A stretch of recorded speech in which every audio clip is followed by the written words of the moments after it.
La question que vous posez est ambitieuse. L'ESS, sauver le monde ou périr à tout jamais.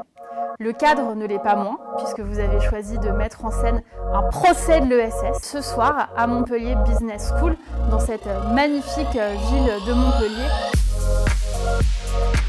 L'idée, nous, la promesse que nous faisons aux personnes que nous protégeons, c'est de les rendre acteurs ou actrices de leur santé et si possible impliqués dans nos modèles, dans la gouvernance de nos modèles, c'est-à-dire au plus près du territoire. Et c'est très important de faire avec, d'impliquer, de coproduire, plutôt que d'avoir d'un côté des acteurs et de l'autre côté des spectateurs. La richesse du modèle de l'ESS, c'est ce potentiel d'implication et cette capacité de coproduction. C'est vraiment la valeur que nous portons essentiellement. Nous, on est là, par exemple, pour favoriser l'accès aux soins, pour favoriser le bien-être et pour impliquer. Et je pense que ça a beaucoup de sens aujourd'hui pour une majorité de population, notamment pour les jeunes générations. On a le plaisir aujourd'hui de partager beaucoup avec elles.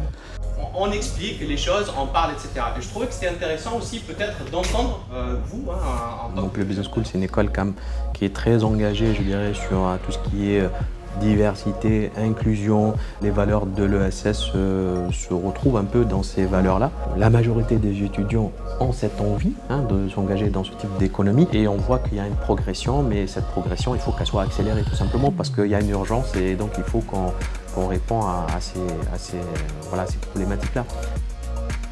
L'économie sociale et solidaire à Montpellier et dans la région, elle existe depuis longtemps. Le modèle coopératif dans la viticulture, assurément. Le modèle mutualiste, résolument. Le modèle associatif, également.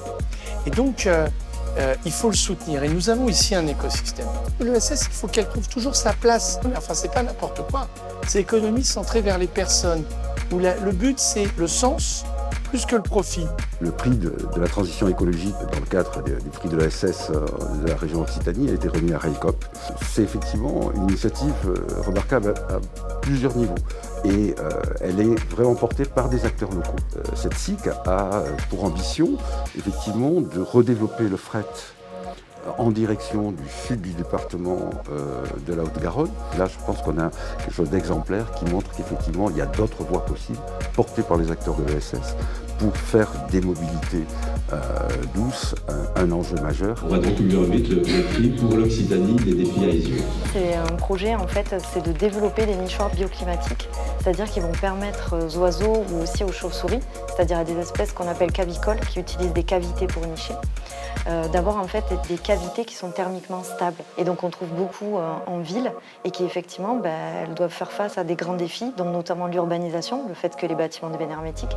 Et donc il faut leur fournir en fait des habitats stables pour qu'il y ait un renouvellement des populations.